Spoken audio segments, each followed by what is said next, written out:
Mengapa Sabda mengajarkan hal ini sebagai dasar dari keseharian?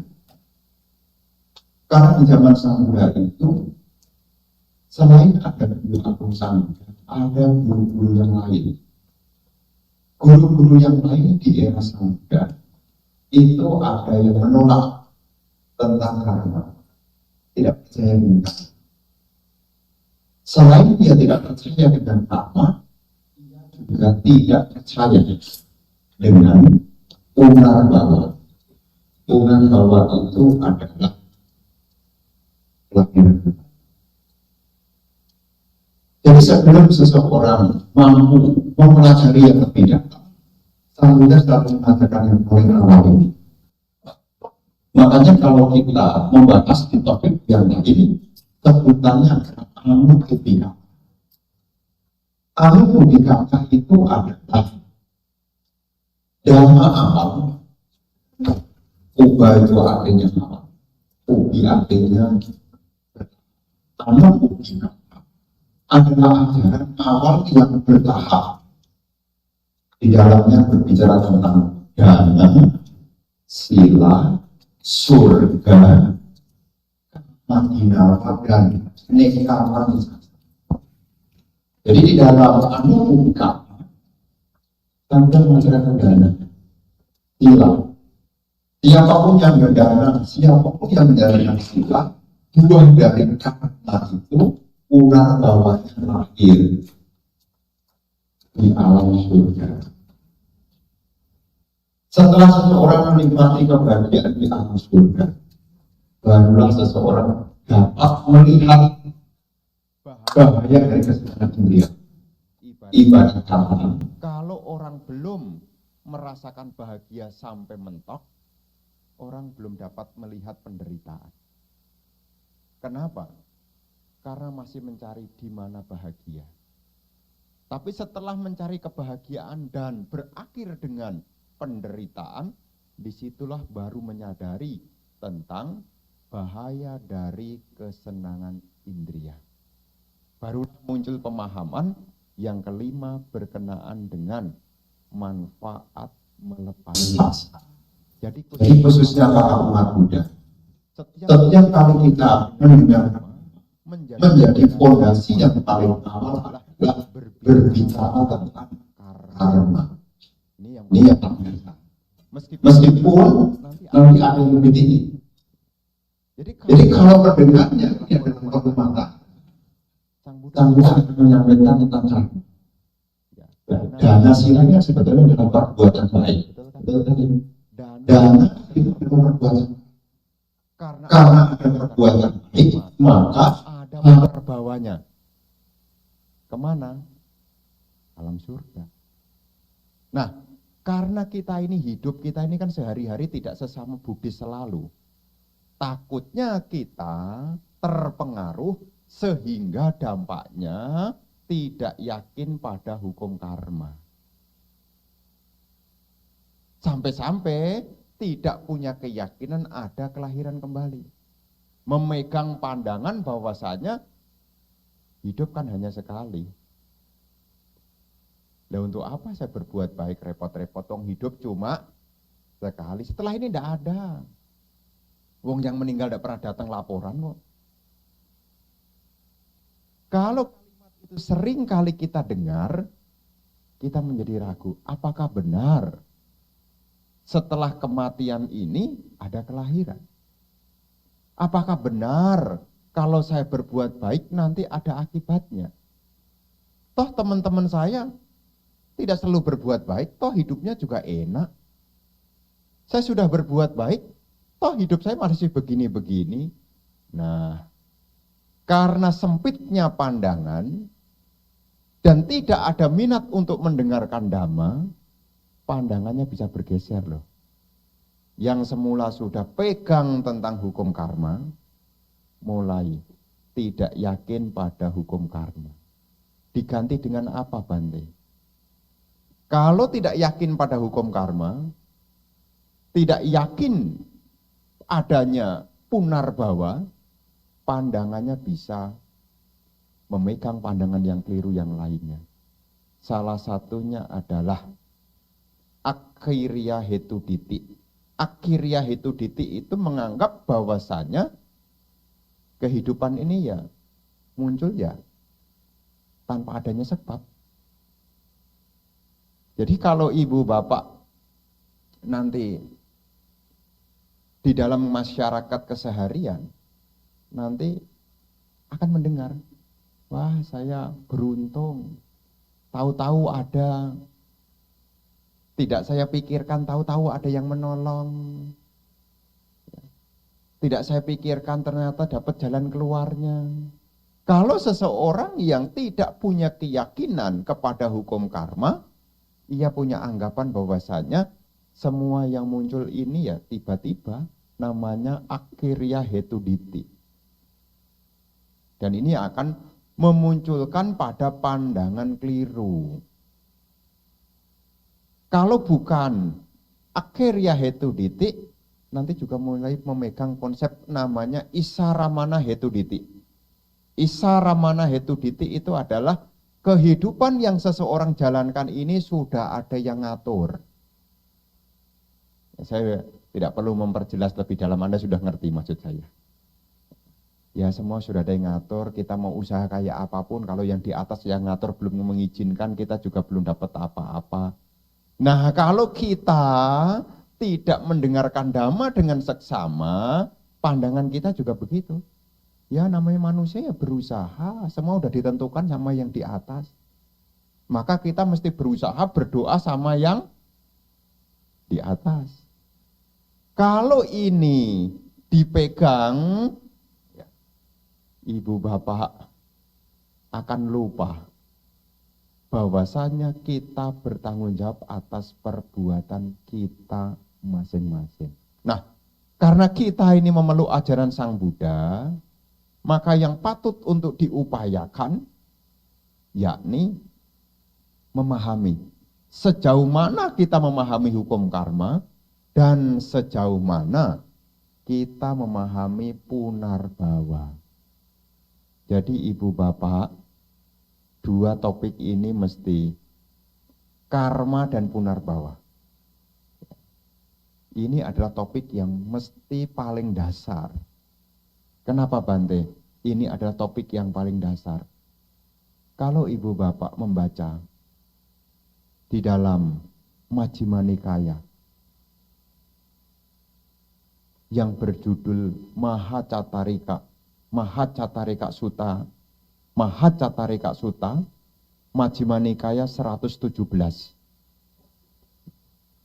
Di dalam Majjhima Nikaya 117 yang berjudul Mahacatarika Sutta, itu sebetulnya berkaitan dengan pengetahuan benar yang disebut dengan samaditi. Jadi di dalam samaditi itu dibagi dua. Ada yang disebut sebagai kama sakkata lokya samaditi dan lokutara samaditi. Nah, lokutara samaditi itu adalah pandangan benar yang mengarahkan kepada hancurnya kilesa.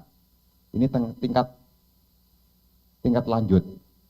Ya. Tapi sebelum berbicara tentang lokutara samaditi, seseorang mesti tahu, memahami tentang kama sakkata lokya samaditi. Sampai di sini Anda puyeng atau paham? Ya. Jadi ibu bapak saudara-saudari sekalian, secara garis besar di dalam kama sakkata samaditi ini, lokya samaditi ini sesungguhnya berbicara tentang karma dan punarbhawa. Jadi ibu bapak, ini paling dasar khususnya kita umat Buddha. Kalau seseorang tidak punya samaditi, berarti punya micaditi. Apa itu artinya micaditi? Pandangan yang salah. Di dalam Mahacatarika Sutta itu disebutkan ada 10 macam pandangan salah. Ada 10 macam pandangan salah. Secara duniawi Dia punya pegangan tentang 10 macam pandangan salah. Dimulai dari natik dinang. Natik dinang itu artinya tidak ada yang diberikan. Dia tidak yakin tentang manfaat dari praktek memberi. Ini pandangan salah. Kenapa dia tidak yakin dalam praktek memberi? Karena dia tidak yakin pada hukum karma. Dia tidak yakin pada praktek memberi. Memberi kepada orang tua dia tidak yakin. Memberi kepada saudara-saudara yang sifatnya individu-individu dia tidak yakin. Dia tidak yakin adanya praktek pemberian itu. Ini sebutannya juga pandangan salah. Di situ dibagi 3. Natik dinang, natik hitang, natik hutang. Tidak ada yang diberikan, tidak ada pengorbanan, dan tidak ada persembahan. Kalau orang punya pandangan keliru, singkat kata, untuk apa saya berdana? Wong berdana itu tidak ada. Ya. Natik dinang. Kalau saya memberikan sesuatu, apakah makanan, apakah pakaian, tidak ada manfaatnya. Maka kan dikatakan natik tidak ada. Tidak ada yang diberikan. Kenapa dia tidak ada yang diberikan? Karena dia tidak yakin pada hukum karma. Natik jitang. Tidak ada pengorbanan. Artinya apa? Tidak pernah memberi persembahan besar. Kalau ada kegiatan sanggadana, dia tidak melakukan. Jadi nanti kalau dibaca terjemahannya ya Ibu Bapak, ada pemberian, ada pengorbanan. Pengorbanan itu artinya pemberian dalam jumlah yang besar, diikuti oleh orang banyak, dan peserta penerimanya adalah orang banyak. Dia tidak yakin. Jadi kalau ada kegiatan kayak pembangunan wihara, itu pengorbanan.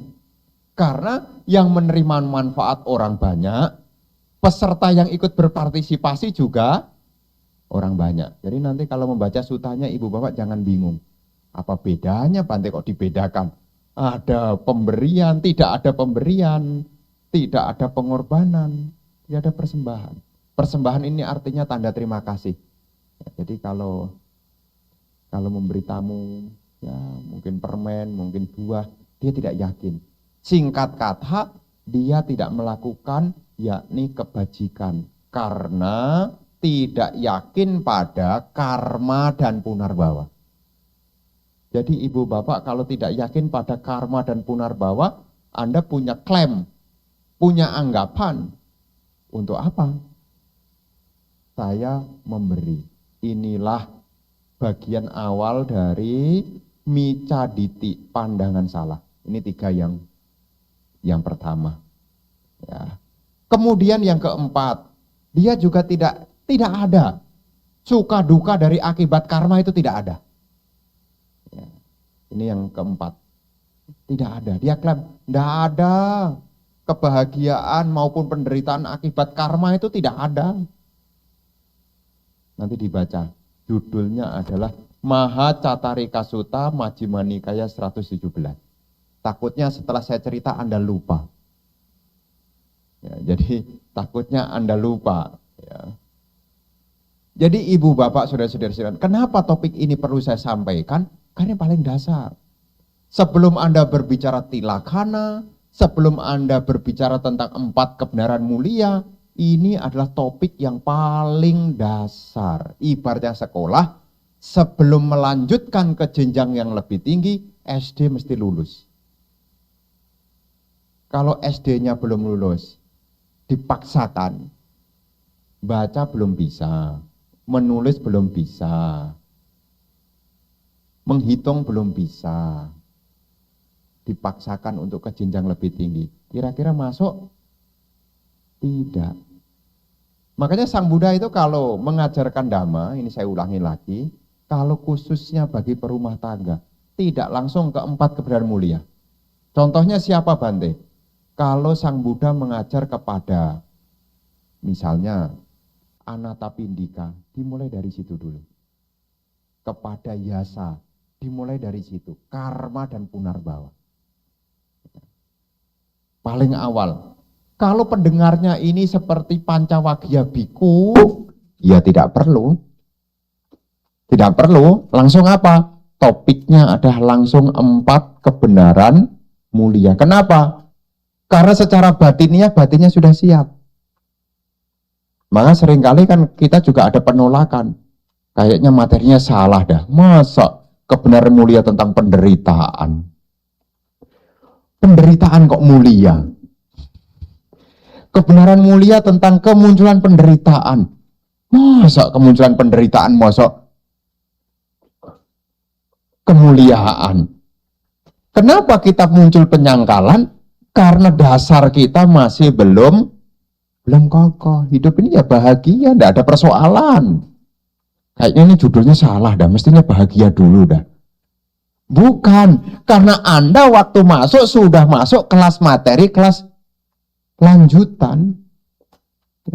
Kalau yang paling dasar, ya Anda mesti memperdalami tentang karma dan punarbawa. Ini adalah khas dalam Buddhism.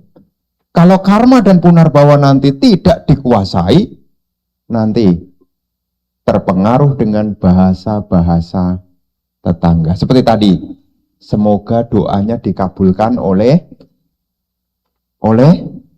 yang di atas. Semoga diterima di sisinya. Kalau dalam Buddhis apa Bante? Sesuai dengan benih yang ditabur, demikianlah buah yang akan dipetiknya. Ini ciri khas Buddhis. Jadi kita hidup memang beraneka ragam, tetapi kita mesti punya fondasi yang dasar. Jangan sampai kita sudah memeluk keyakinan agama Buddha, tapi ilmu yang paling dasar itu tidak ada. Kalau karma dan punarbawa ini tidak dipegang, Anda tidak praktek yang paling awal tadi. Tidak ada yang diberikan, tidak ada yang dikorbankan, tidak ada yang dipersembahkan. Sampai akhirnya tidak yakin tentang kama, wipaka, suka, duka. Tidak yakin tentang buah dari kebaikan dan juga akibat dari keburukan. Inilah bahaya kalau tidak punya pandangan benar. Kemudian yang kelima, dia tidak yakin, natik mita. Dia tidak yakin pada ibu. Dianggap ibu itu tidak ada. Kemudian natik mata itu ibu, pita itu ayah. Jadi tidak ada ibu dan tidak ada ayah. 6 dan 7. Jadi dia menganggap ya ibu ya sekedar melahirkan. Jadi tidak ada bakti kepada orang tua. Ini juga micaditi juga. Micaditi. Tidak ada ibu, tidak ada ayah, seolah-olah ibu dan ayah ya hanya sebagai kewajiban biologis itu. Melahirkan, sudah lahir, dilupakan. Sampai-sampai kan ada di dalam salah satu dari Garuka Kama, karena tidak yakin adanya ibu dan ayah, sampai berani membunuh ibu dan ayah. Padahal ibu dan ayah itu juga sebagai ahuneo, ladang untuk menanam kebajikan. Kenapa tidak melakukan kebaikan kepada ibu dan ayah? Lagi-lagi, karena tidak punya keyakinan kepada karma dan punarbawa. Ini yang paling dasar. Ya. Makanya kalau sampai ada umat Buddha kok nelantarkan ibu dan ayahnya, itu sebetulnya dia tidak paham tentang karma dan punarbawa. Ini saya wanti-wanti jangan sampai saya terdengar. Itu loh Bante yang sering datang. Yang suka ikut kelas dhamma. Yang kenapa? Ibunya tidak pernah ditengok. Boro-boro ditengok Bante. Justru kita loh yang tetangganya yang punya simpati dan empati. Dia sih rajin. Nah, bisa jadi nih. Dia mengertinya sudah tingkat lanjut, tapi yang dasar belum dikuasai. Bagaimana seseorang bisa berkembang berkelanjutan kalau yang paling dasar ini tidak dikuasai? Jadi dia tidak yakin kepada ibu dan ayah. Selain itu juga, Selanjutnya, dia tidak yakin tentang adanya kelahiran secara spontanitas. Jadi opapatika itu tidak yakin setelah kematian ini ada alam berikutnya berupa alam opapatika. Opapatika itu adalah alam yang lahirnya secara spontanitas. Jadi dia tidak yakin. Proses kelahiran itu ada 4. Ada yang melalui telur, ya andaja, ada yang melalui kandungan jala buja, ada yang melalui kelembapan sanjidaja, dan opapatika. Jadi ada makhluk-makhluk yang lahir secara opapatika, dia tidak yakin. Dia tidak yakin, istilahnya itu tidak yakin adanya makhluk neraka, itu tidak yakin. Jadi makhluk neraka itu opapatika ya lahirnya ya. Jadi tidak ada makhluk neraka itu kemudian mengandung. Enggak, makhluk neraka itu lahirnya opapatika. Makhluk dewa juga opapatika. Terus ada makhluk Brahma. Brahma ini juga lahirnya secara opapatika itu langsung. Jadi tidak ada menunggu. Di alam bawah ini ada makhluk neraka, ini opapatika. Makhluk peta juga opapatika. Makhluk asura juga opapatika. Kalau alam binatang, ada yang melalui telur, ada yang melalui kelembaban, dan ada yang melalui kandungan. Makhluk dewa opapatika langsung. Kenapa Bante kok dimasukkan di dalam topik pandangan? Karena kalau seseorang memiliki pandangan keliru, dia tidak yakin tentang adanya makhluk-makhluk yang tidak kelihatan itu loh. Nanti ada penyangkalan, memang makhluk halus itu ada. Itu sebetulnya salah satunya itu juga micaditi sebetulnya. Rasanya di alam semesta ini makhluknya cuma 2, manusia dan binatang. Jadi dia tidak percaya adanya dewa, dia tidak percaya.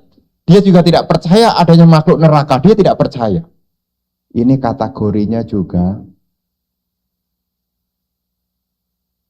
pandangan keliru. Ya, tapi tadi keloncatnya sudah ke-9. Yang sebelumnya adalah ya atik loko sama paraloko, lupa. Atik loko, paraloko ini artinya natik, dia tidak percaya dunia ini. Dia juga tidak percaya dunia yang akan datang. Artinya dia tidak sadar kenapa kita hidup sekarang, dia tidak sadar. Ya, dia tahunya ya hidup ya tiba-tiba. Jadi atik loko, sekarang ini kita ada, ya, ini sebetulnya adalah akibat dari karma lampau kita. Karma lampau itu menjadi benihnya, bibitnya. Ya.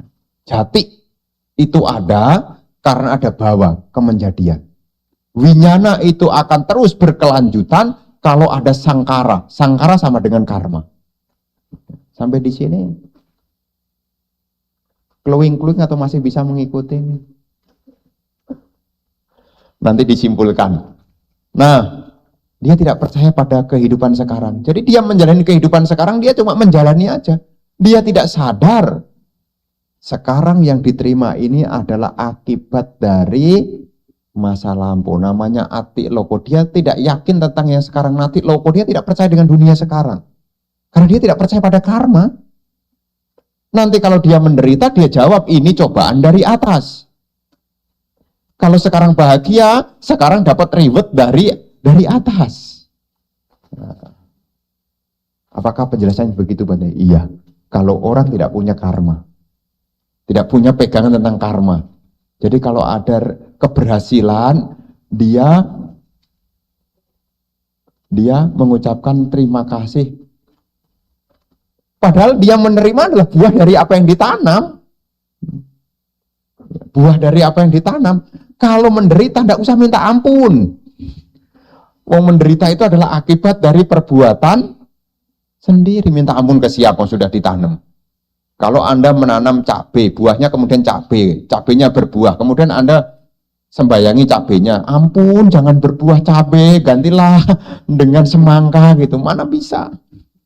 Mana bisa? Artinya apa? Dunia yang sekarang kita terima ini sebetulnya adalah akibat dari sebelumnya.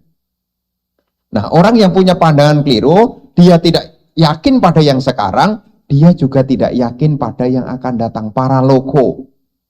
Dia tidak yakin akibat dari perbuatan yang sekarang dilakukan. Barulah yang ke-9 tadi. Tentang opapatika, dia tidak percaya. Kemudian yang ke-10. Yakni tidak yakin adanya orang yang bisa mencapai kebebasan. Jadi dia tidak yakin adanya kebebasan. Dia tidak punya keyakinan pada nibbana. Jadi micaditi itu ada 10. Ya. Dia tidak percaya dengan pemberian, tidak percaya dengan pengorbanan, dia tidak percaya dengan persembahan. Dia tidak percaya pada buah suka duka dari perbuatan. Yang keempat. Yang kelima, dia tidak yakin adanya ibu. Yang keenam, dia tidak yakin adanya ayah. Dianggap ibu dan ayah hanyalah biologis yang melahirkan. Kemudian yang ketujuh, dia tidak yakin pada kehidupan sekarang adalah akibat dari kehidupan lampau. Yang kedelapan, dia tidak yakin bahwasanya apa yang sekarang dilakukan, inilah yang akan berbuah di masa yang akan datang. Kesembilan, dia tidak percaya dengan adanya makhluk-makhluk yang opapatika, lahir secara spontan. Barulah yang ke-10, dia tidak yakin pada seseorang yang menjalankan sila samadhipanya mencapai kebebasan. Nah, 10 ini adalah bagian dari micaditi. Kalau disingkat ini apa Bante? Tidak yakin pada karma dan punarbawa. Jadi tidak yakin. Kalau seseorang tidak punya keyakinan kepada hukum karma, ya dia tidak akan mengupayakan. Nah, setelah seseorang tahu micaditi, berikutnya seseorang mengetahui samaditi. Samaditi itu sama artinya benar. Diti artinya pandangan. Nah, pandangan benar itu adalah ya 10 juga. Yang paling dasar yang disebut sebagai kama sakata lokia samaditi. Ya, setiap orang bertanggung jawab atas perbuatannya masing-masing. Ini adalah pandangan benar. Ya, jadi ibu bapak di situ nanti kalau diterjemahkan di palinya bunyinya adalah ati dinang ada yang diberikan, ati hitang ada yang dipersembah, ada yang dikorbankan, ati hutang ada yang dipersembahkan. Dia yakin adanya kama, baik suka maupun duka adalah akibat dari perbuatan. Dia yakin adanya ibu dan ayah, makanya dia bakti benar tuh sama ibu dan ayahnya tuh. Dia juga sadar benar tentang apa yang sekarang dilakukan, apa yang sekarang diterima adalah akibat dari masa lalu. Tapi mesti diingat ya, karma ini sifatnya bisa diubah. Jadi karma itu sifatnya bisa diubah, bisa ditambahkan, bisa dikurangkan. Ya, ini nanti kalau masuk ke sub materi namanya karma menurut fungsinya. Ada karma yang disebut sebagai karma penghasil, namanya janaka karma. Nah ini kesempatan kita nih. Bante, saya kok suka sakit-sakitan ya Bante. Nah sekarang jaga sila. Terus dana obat, dana makan. Untuk apa? Bekal nanti lahir kembali menjadi sehat. Kita harus upayakan nih, ya upayakan mumpung masih punya kesempatan. Bante, saya kok suka pusingan ya Bante, suka gelisahan ya Bante. Nah sekarang mesti meditasi itu, supaya nanti lahir kembali tidak gampang pusingan. Jadi nanti ada jedanya untuk memisahkan. Nah, jadi ibu bapak dari keyakinan ini. Jadi kalau kita menyadari yang sekarang adalah akibat dari yang lampau, maka sekarang kita membuat janaka. Apa yang bisa saya usahakan? Nah, ini kalau dikaitkan di dalam Majjhima Nikaya 135 yang berjudul Culak Kamawi Bangga Sutta, ada di sana. Ya, kenapa orang itu pandai, kenapa orang itu tidak pandai?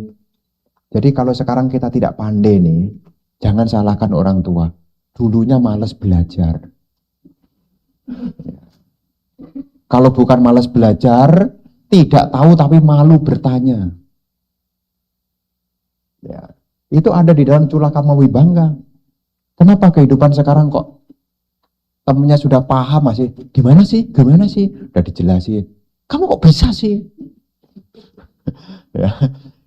Nah, kita sudah sadar nih. Oh, ternyata dunia sekarang ini dulunya saya sadar benar. Ya. Kenapa sekarang saya kok agak yang mau ngomong lelet kan kurang pantas lemot lah ya. Ya, dulunya mungkin ya malas untuk belajar. Nah, setelah dia tahu kehidupan sekarang, dia juga tahu yang akan datang.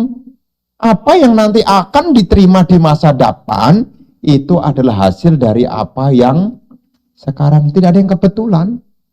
Makanya ada janaka kama yang menjadi penghasilnya, pengkondisinya. Dalam bahasa Dhamma namanya bibitnya. Ya, bibitnya itu mesti ada nih. Jadi ibu bapak ini kan dalam samsara. Meskipun ini masih disebut sebagai lokia. Kenapa Bante kok masih disebut sebagai lokia samaditi? Karena di sini masih melihat adanya aku. Nah, itu loh bedanya. Kalau lokutara samaditi ini berbicara tentang pancakanda. Nanti berbicara nama rupa, berbicara tentang maga, pala, dan nibbana. Tapi kenapa yang paling dasar ini disebut sebagai lokia? Karena masih ada keterlibatan tentang aku. Dan ini jangan kemudian Anda sepelekan, nah Bante saya tidak berbuat baik. Aku kan tidak ada. Ya. Untuk apa saya berbuat baik? Toh aku juga tidak ada.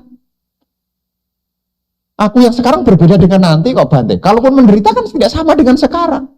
Hati-hati. Harus bisa bedakan mana lokutara dan mana lokia. Nanti ibu bapak kemudian berpegangan tidak ada yang menerima, wong toh juga tidak ada aku. Karena tidak mungkin berpikir demikian, karena punya anggapan tidak ada hanya aku, kemudian males untuk berlatih. Ya, pokoknya di rumah ya nyantai aja lah, namanya hidup. Wong aku juga nanti tidak ada lah. Untuk apa saya meditasi? Untuk apa saya jalankan silang nanti? Toh juga aku tidak ada. Kan anatta. Hati-hati ya. Pemahaman anatta ini berbicara tentang nanti. Lokutara. Yang masih dunia ini adalah kama yoni, kama bandu. Harus bisa bedakan ya. Aku adalah lahir dari perbuatanku kama yoni. Berhubungan dengan perbuatanku. Jadi Anda harus bisa bedakan ya. Katanya anatta, kok ada aku? Ini saya sampaikan di sini supaya ibu bapak tidak bingung. Karena dalam Mahacatarika itu memang dibagi menjadi dua.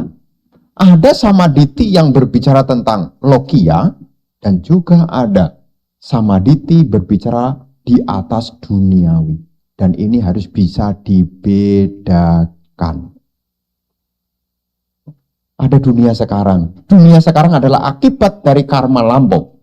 Dunia yang akan datang adalah akibat dari apa yang sekarang kita lakukan.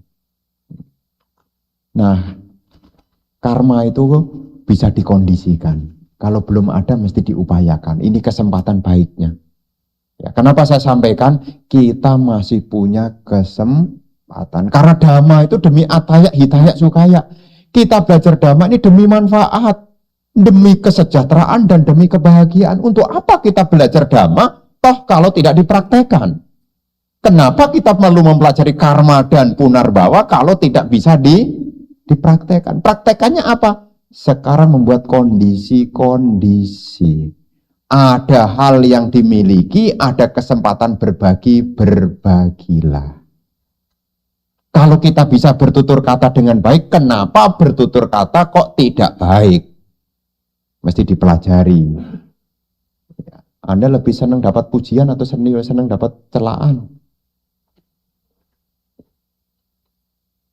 Anda lebih senang menerima kebohongan atau kejujuran? Bante lebih baik saya tidak tahu, Bante. Hati-hati ya. Ya, Bante kalau tahu malah menyakitkan loh, Bante. Nah, Anda lebih suka dibohongin, ya kan? Nah, lebih baik saya tidak tahu, Bante, daripada tahu nanti saya menderita.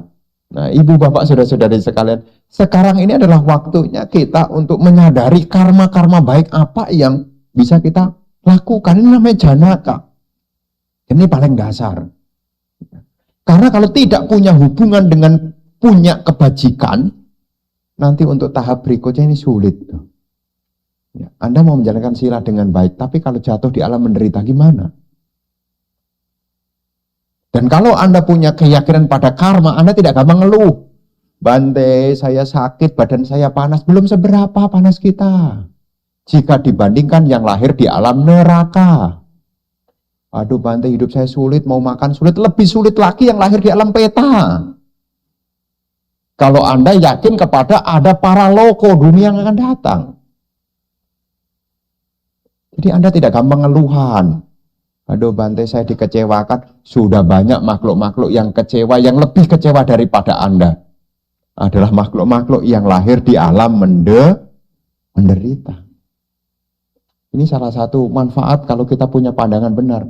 Jadi kita tidak menjadi orang yang tersakiti di dunia. Tidak gampang sakit hatinan.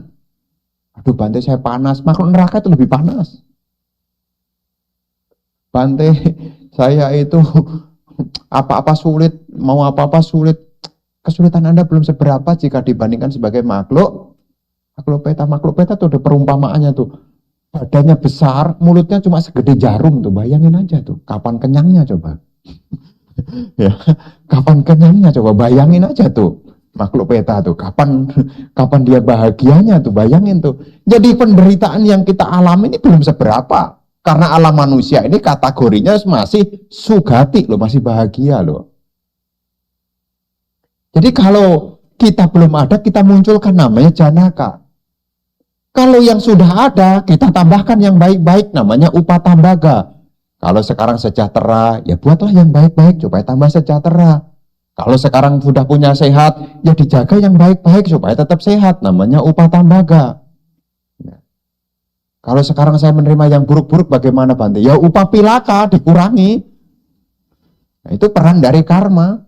Syukur-syukur yang buruk bisa dipotong, namanya upagataka.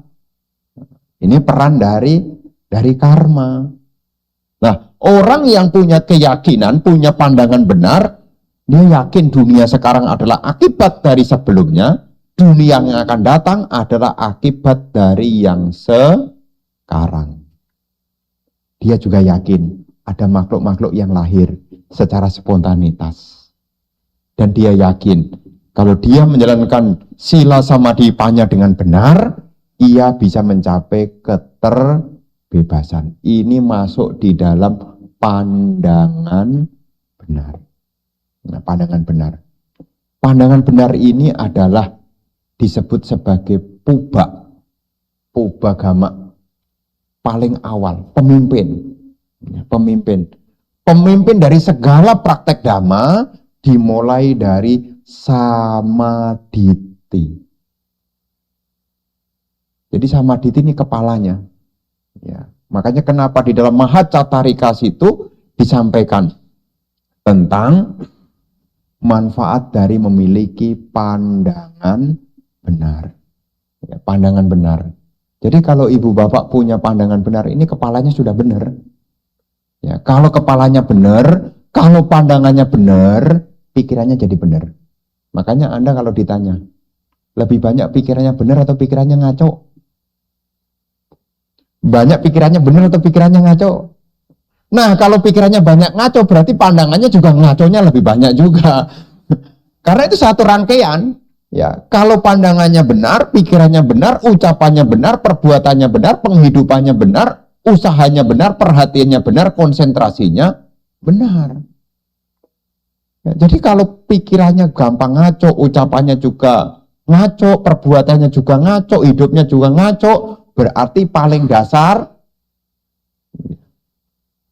pandangannya micaditi, bukan sama diti. Contoh perumpamaannya, kalau Anda di rumah punya tandon yang berisi air, tapi air yang ditampung itu adalah air yang keruh, mungkin sumurnya masih baru, ya, baru digali, kemudian airnya yang keluar masih keruh, masuk ke penampungan di atas, airnya keruh. Keran di WC dibuka, keruh. Keran di wastafel dibuka, keruh. Keran yang di taman dibuka, keruh. Kenapa setiap pintu keran dibuka kok keruh? Karena sumbernya dari keruh. Nah, pikirannya jadi keliru, ucapannya jadi keliru, perbuatannya jadi keliru, cara hidupnya juga jadi keliru. Karena dimulai dari pandangan keliru. Maka yang paling dasar ini adalah kita mesti menegakkan ada loh manfaat dari berdana. Kalau saya mempersembahkan kepada komunitas sangga, ada loh manfaatnya yang besar. Makanya Sang Buddha itu di dalam cerita-cerita selalu menceritakan nanti ini bisa begini akibat dari begini, supaya meyakinkan kepada kita yang pendengarnya masih awam ini, supaya yakin benar tentang manfaat dari praktek-praktek kebajikan. Makanya ada dalam Itiwutaka sampai ada kalimat begini, kalau semua orang tahu seperti halnya Tathagata ketahui, meskipun itu hanyalah suapan terakhir, selama ada orang yang bisa diajak untuk berbagi, dia akan gunakan untuk berbagi. Itu Itiwutaka 21. Itiwutaka 21. Itu ada kalimat yang berbunyi begitu. Kalau semua orang tahu seperti halnya Tathagata ketahui, meskipun itu tinggal suapan terakhir, orang itu akan mengorbankan untuk diberi. Kenapa tidak dilahap sekalian? Karena tahu ini membawa manfaat. Ya, Bante, kalau saya kasih makan-makan ke ikan itu, kira-kira dapat karma baik enggak Bante? Asal Anda melakukannya dengan cetana yang baik. Anda di rumah kan mungkin punya perewangan itu loh, yang kakinya 4 itu loh. Ya, jadi dikasih yang suka menemani Anda, rewang itu artinya teman, ya, yang suka menemani Anda. Kalau Anda kasih makan dengan cetana yang baik, jadi karma baik juga. Karena tidak ada pemberian sekecil apapun yang tidak menimbulkan karma, kalau di dalamnya itu ada niat. Tidak ada yang tidak akan menimbulkan akibat. Semua akan menimbulkan akibat. Dan ini adalah yang paling dasar. Dan kita punya kesempatan, ada ibu dan ayah. Gunakanlah untuk berbuat baik. Dan kita tahu apa yang sekarang kita terima adalah akibat dari yang lampau.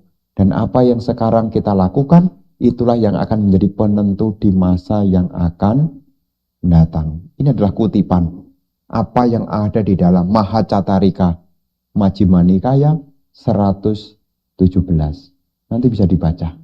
Karena yang paling dasar. Karena kalau orang tidak membaca ini, ya nanti lupa. Ya nanti topiknya nanti ngeri. Kalau ketinggian tidak punya kemampuan dasar itu ngeri. Nanti diajak latihan, kan semua anata Bante. Saya wanti-wanti ya. Memang benar. Pancakanda ini adalah anata. Rupang anata, wedana anata, sanya anata, sangkara anata, winyanya juga anata. Tapi untuk hal-hal duniawi yang urusannya dengan karma, ini Anda mesti bedakan. Karena Lokutara ini berbicara vipassana. Jangan sampai Anda lupa tentang ajaran paling dasar. Karma dan punarbawa. Masalahnya adalah kalau sekarang kita belum sukses. Ini kan ada masalahnya nih. Masalahnya kalau kita sekarang belum sukses mencapai nibbana, resikonya masih lahir lagi. Lahir lagi, tidak punya timbunan, punya kebajikan yang cukup, sengsara tuh. Makanya selama kita sudah mengenal Dhamma ini, ya kita gunakan ya pintu perbuatan, pikiran kita, ucapan kita, termasuk tindakan kita isi dengan perbuatan baik. Dasarnya apa? Karena yakin pada hukum karma dan yakin pada ada kelahiran berikutnya. Ada kelahiran berikutnya. Kelahiran berikutnya itu selalu ada selama loba dosa moha itu belum dilenyapkan, masih ada. Ya, masih ada. Selama noda-noda batin berupa loba dosa moha ini belum padam total, maka api kehidupan ya, masih terus mengembara. Dari sini tata-tatra binandini, dari sini akan pindah lagi, dan pindah lagi. Makanya ini satu keberkahan kita dalam hidup yang sekarang, kita bisa bertemu Dhamma, bisa ingat apa yang menjadi ajaran beliau. Dan ini adalah topik ya, dari bagian yang paling dasar. Ya. Nanti berbicara Culakama Wibangga, nanti juga berbicara tentang karma dan punarbawa.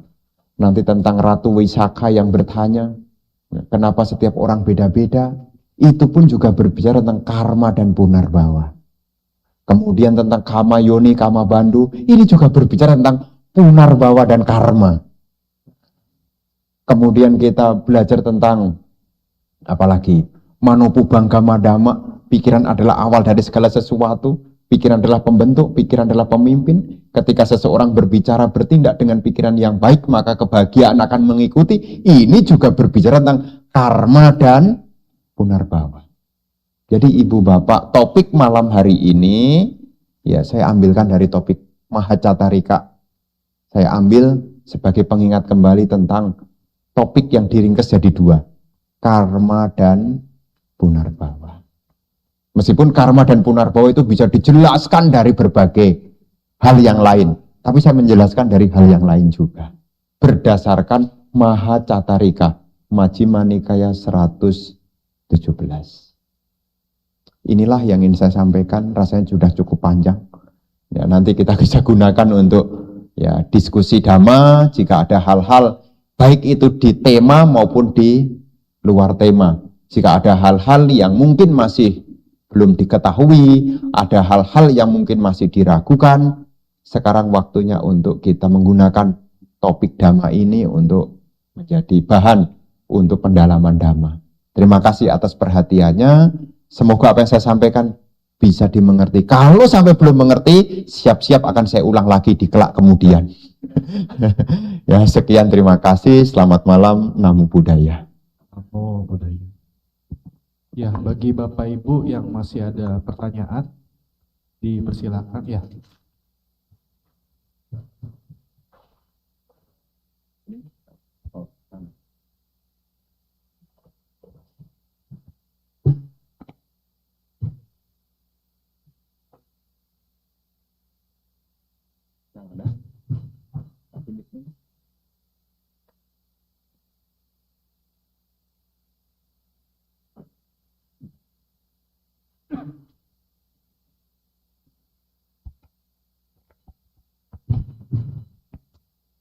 Selamat malam Bante, saya baru saja mulai belajar tentang Buddhism.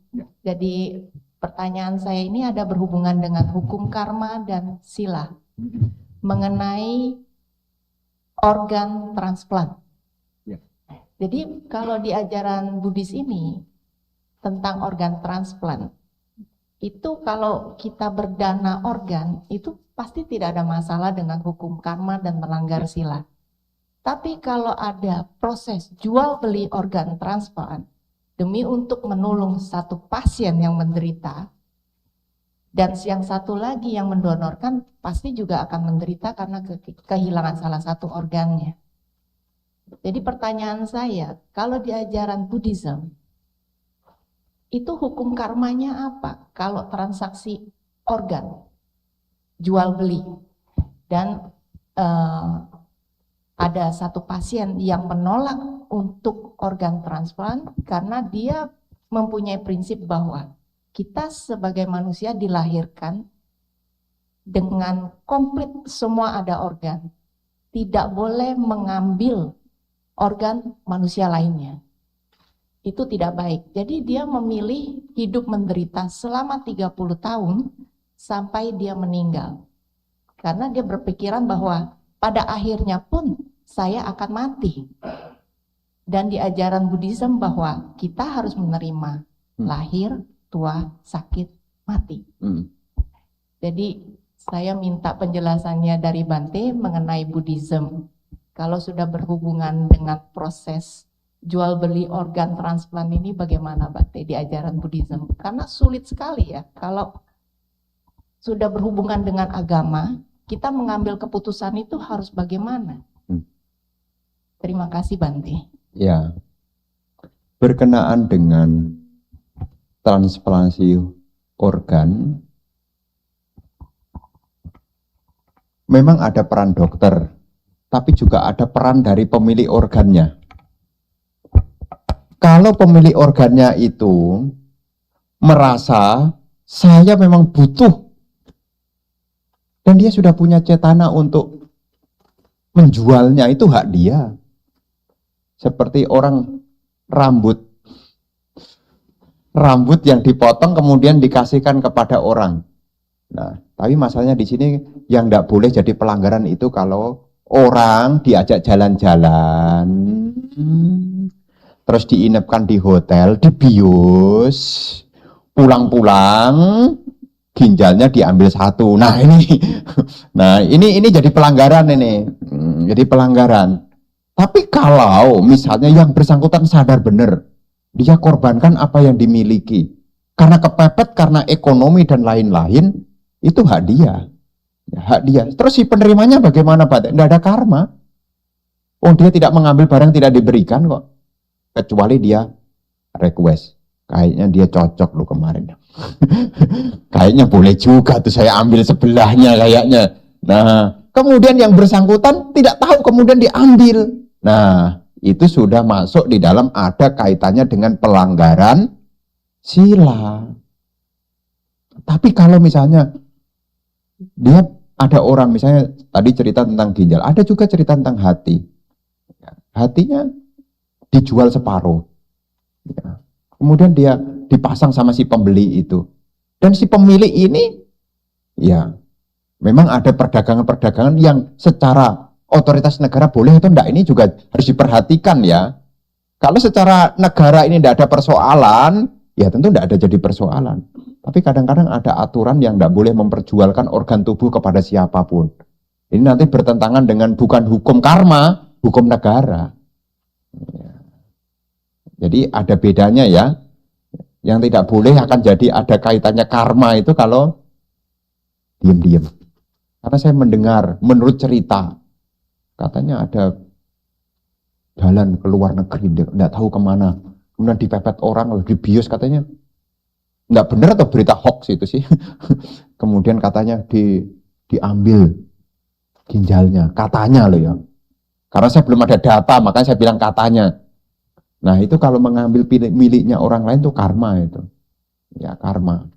Tapi kalau si penerimanya itu dia beli dengan benar, bukan dari mencuri, ya tidak kategori karma. Tidak jadi karma. Tidak ada karma buruknya. Si pemiliknya juga memberinya, menjualnya dengan ya dengan ikhlas. Kalaupun tidak ikhlas ya diikhlaskan, karena kepepet. Ya, artinya secara transaksi hukum karma ya tahu, ya tidak ada niat dari pihak lain untuk mencuri. Ya, itu sama juga dengan kita memberi darah kita kepada orang lain. Kalau seandainya darah kita berharga, kadang-kadang kan kita tidak mungkin jual darah kita kan, donor darah kan. Sebetulnya kalau terpaksa karena pasien ini cari donor darah kurang dan kemudian yang punya darah itu Anda, dikit lah, 1/4, 2.500.000 lah. Boleh enggak kalau jual darahnya? Ya kembali ke pribadinya, tapi kan enggak lazim. Umumnya donor darah. Tapi kalau seandainya, kadang-kadang aja ada orang donor darah enggak dapat roti, enggak dapat Kan ada telur, pop mie, kacang hijau. Saya enggak dapat, saya sudah donor, enggak dapat kacang hijau. Berarti darahnya ditukarkan sama kacang hijau tuh. Ada tuh. Ada tuh kan selesai donor tuh dapat kacang hijau, dapat pop mie. Setelah ikut ternyata stoknya habis. Ngedumel, udah darahnya diambil, dapat kacang hijau. Dia kecewa. Itu sebenarnya juga transaksi darah dengan kacang hijau. Terus si penerimanya ada karmanya enggak Bante? Ya tidak. Oh, dia sudah memberi kok. Ya, hanya buah karma dari yang bersangkutan itu tidak maksimal, itu bedanya. Jadi antara kalau kita memberi, ya, memberi dengan membeli, itu nanti karmanya beda.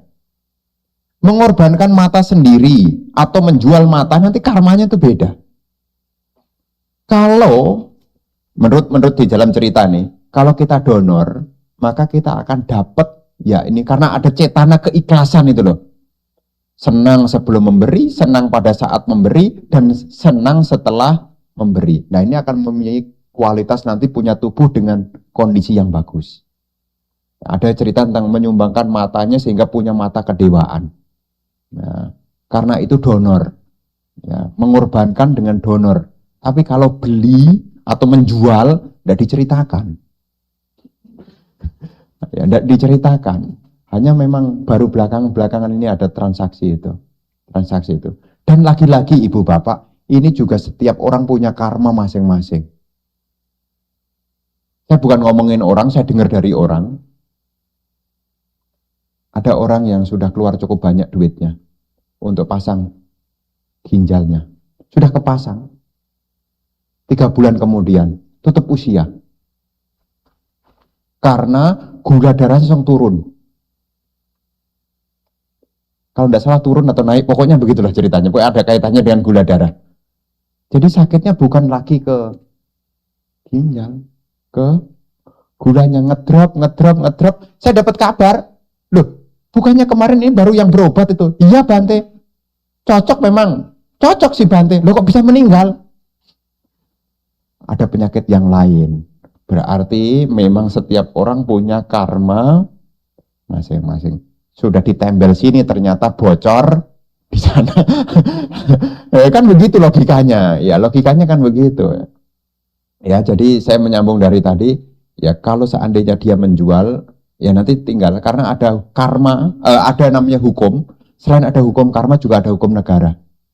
Ya, apakah si penerima, artinya pembeli sama penjualnya, apakah secara transaksional ini diperbolehkan tidak di dalam hukum negara? Mungkin tidak kena hukum karma, tapi bisa kena hukum negara. Ya. Kalau sampai ketahuan, ya, nanti bisa kena hukum negara. Karena hukum itu tidak hanya hukum karma, tapi juga ada hukum negara. Dan ini juga harus dipertimbangkan juga. Ya. Bisa dipahami ya.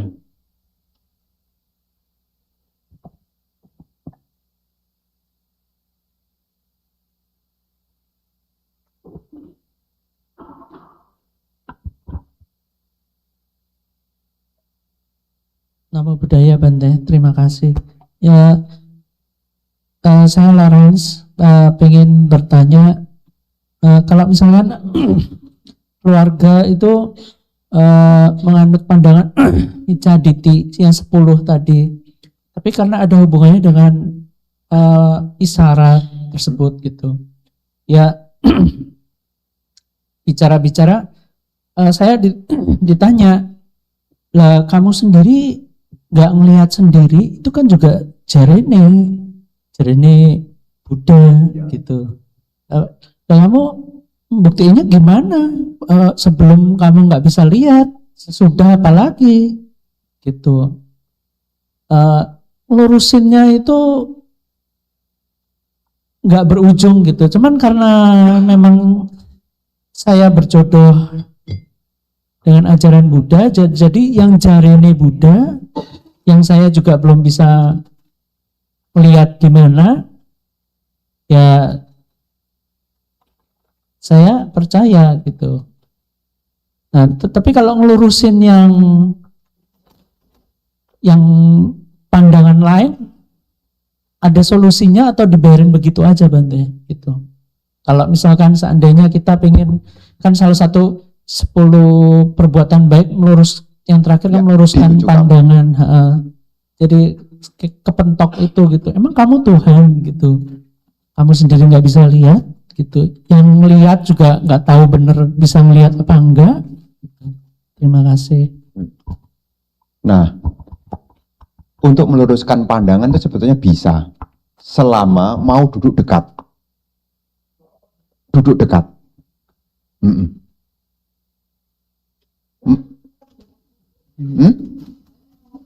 Ya, tapi istilahnya adalah menjadi, kalau dia laki-laki menjadi upasaka, kalau dia wanita menjadi upasika.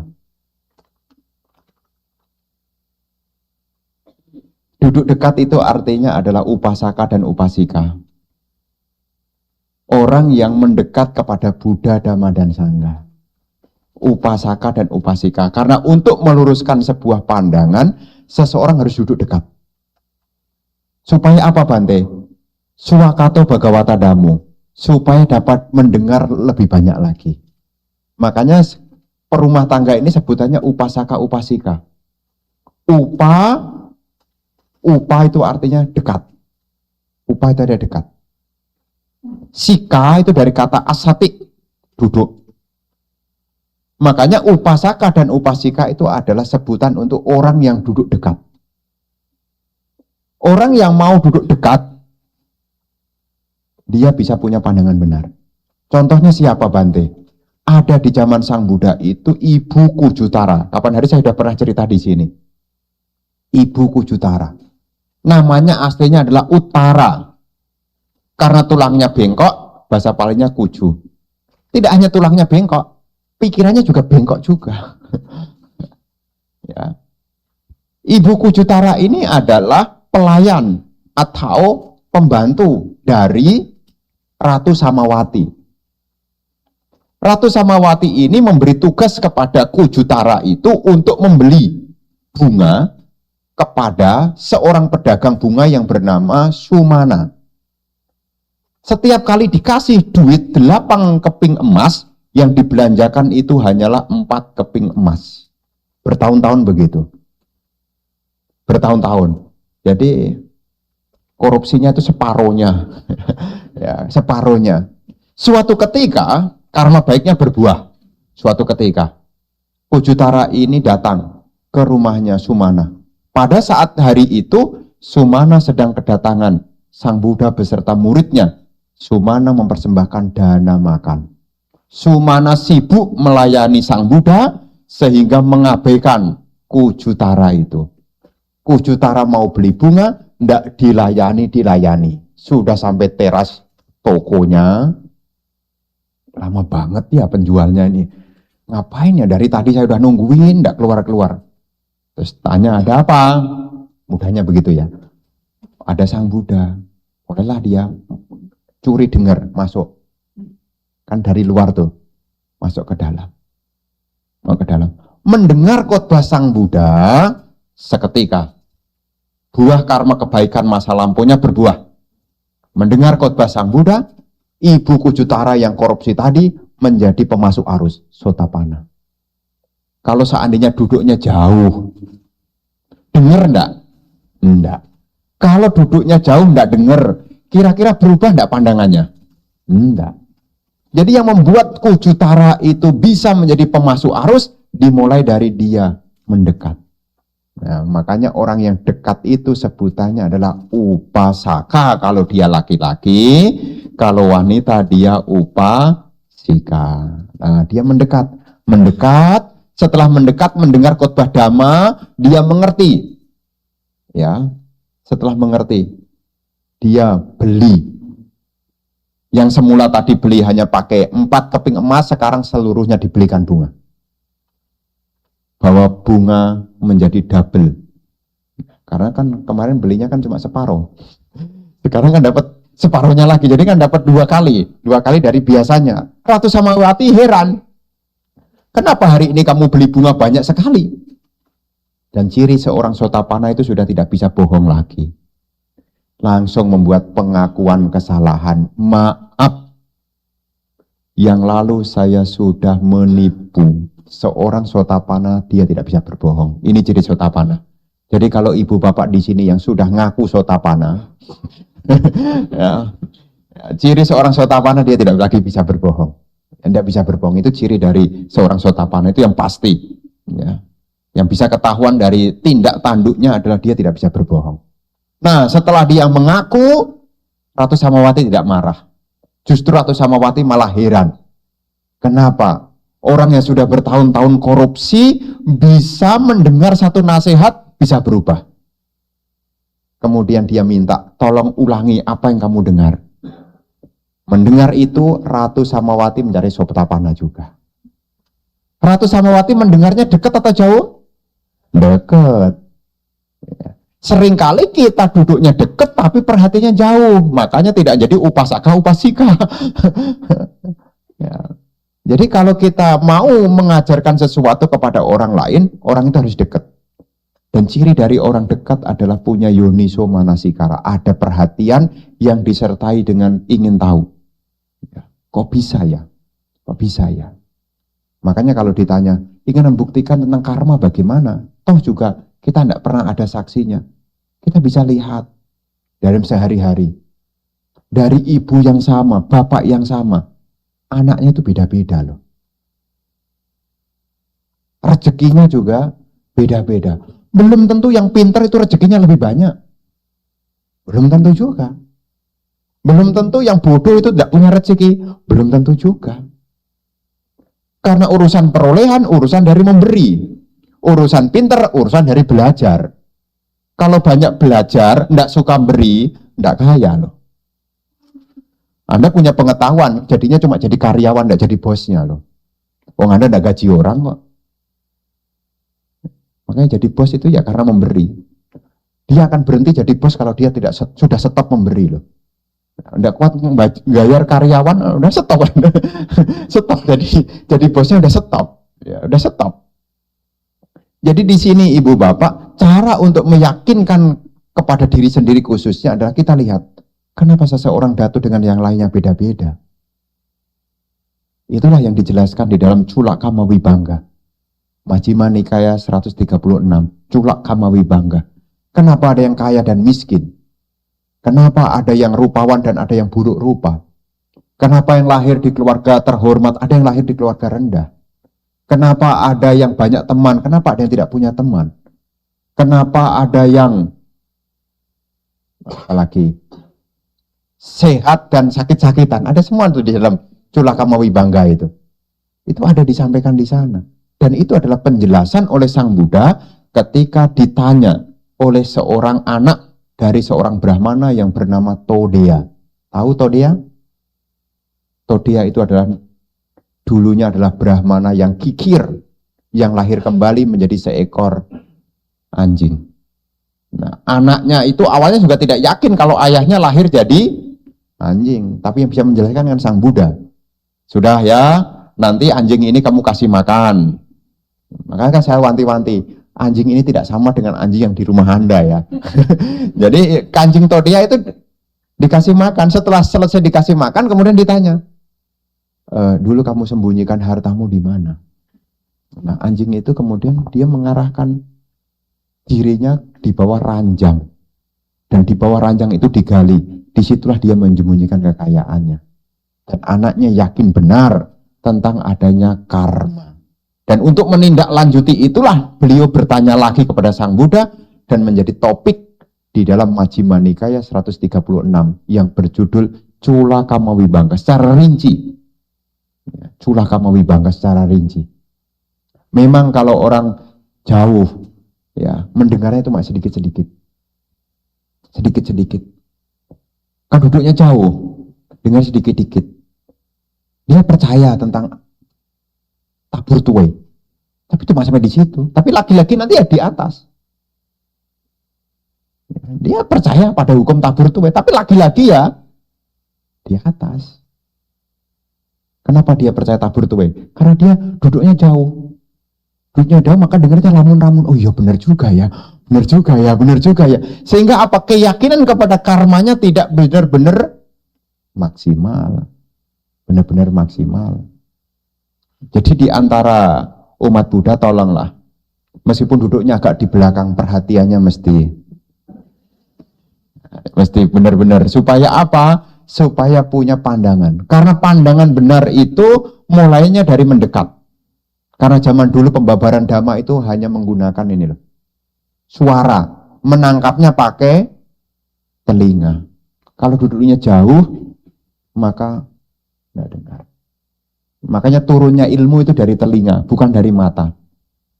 Turunnya ilmu itu dari telinga. Kok bisa Pak? Iya. Kita waktu kecil belum banyak TV. Kalau Anda tinggal di daerah tempat saya di Jepara. Jepara itu adalah Jepang bagian utara sana. Itu tahun-tahun sekitar tahun 95, 96, itu belum banyak orang punya TV. Listrik aja belum masuk kampung. Ya, sebagian orang hanya mengandalkan radio. Dan tahu benar cerita. Kalau diajak cerita tentang misteri gunung berapi, dia tahu. Nini Pelet, dia tahu tuh. Nini Pelet, kemudian misteri gunung berapi, kemudian Saur Sepuh, Arya Kamandanu, kemudian Brahma Kumbara, ya, tahu semua. Apakah lihat? Enggak. Kudanya berantem. Ya, dari mana ilmu itu turun? Meskipun tidak lihat gambarnya, dapat pesannya loh. Ya, persis nangkepnya. Oskadon pancen oh iya gitu. Dulu belum ada tahu Ki Mantep kayak apa, ndak tahu. Itu dulu hanya mengandalkan suara. Sekarang juga berlaku sebaliknya. Kalau Anda nonton TV, TV-nya ndak ada suaranya, ngerti ndak ceritanya apa?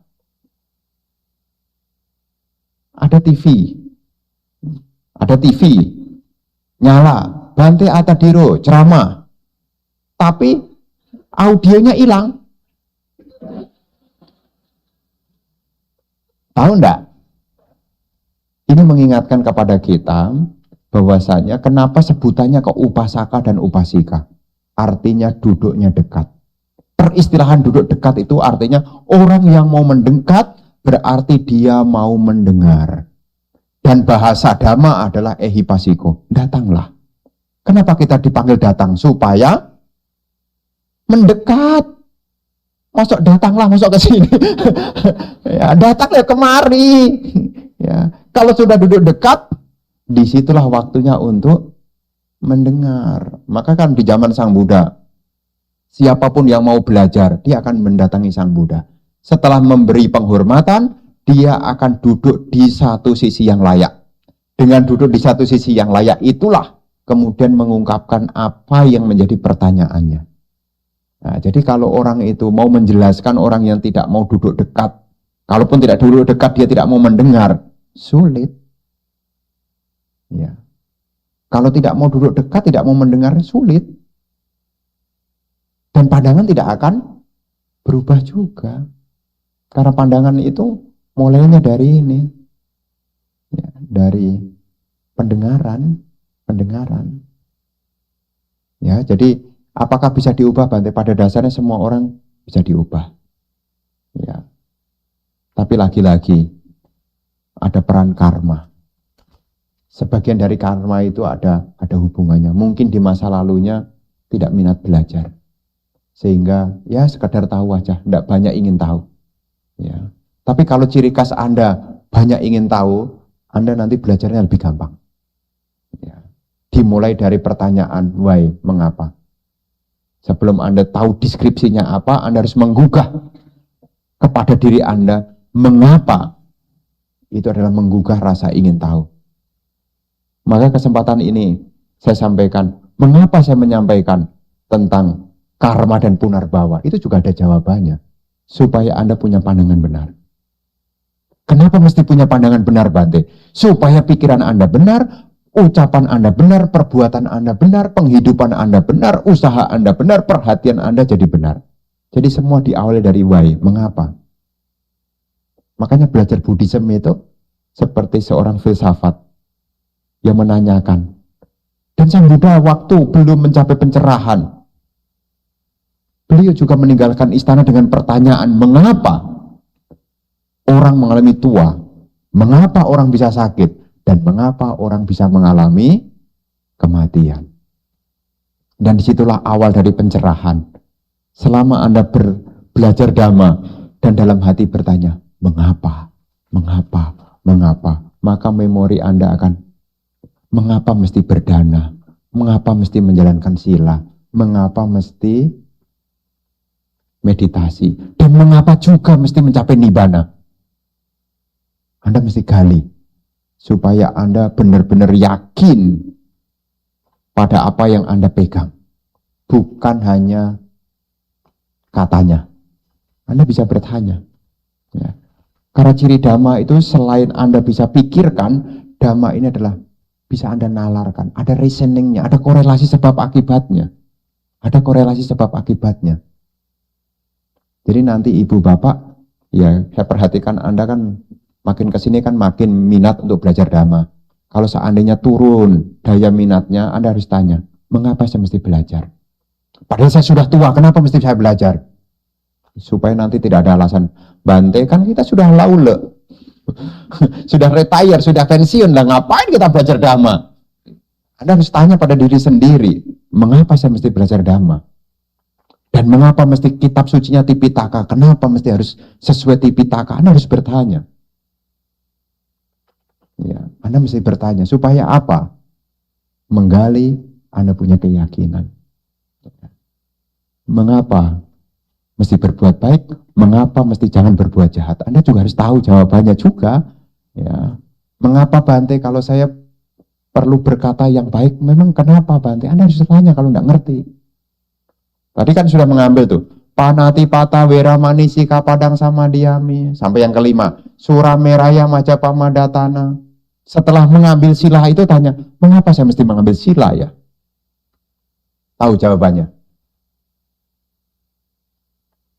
Mengapa ibu bapak mengambil 5 sila? Tahu jawabannya.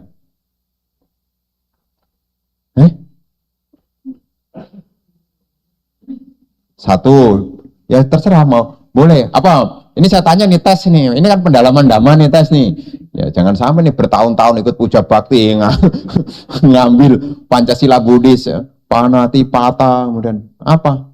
Tahu tuh pemimpinnya ngajak saya ikut aja. Jangan sampai ya. Jadi jangan sampai ya. Jadi ibu bapak kalau ditanya nih, giliran saya yang bertanya nih, kenapa ibu bapak? Mengapa ibu bapak menjalankan 5 sila? Ini jawaban bebas, tidak ada yang harus benar. Saat supaya lahir jadi manusia lagi, 2.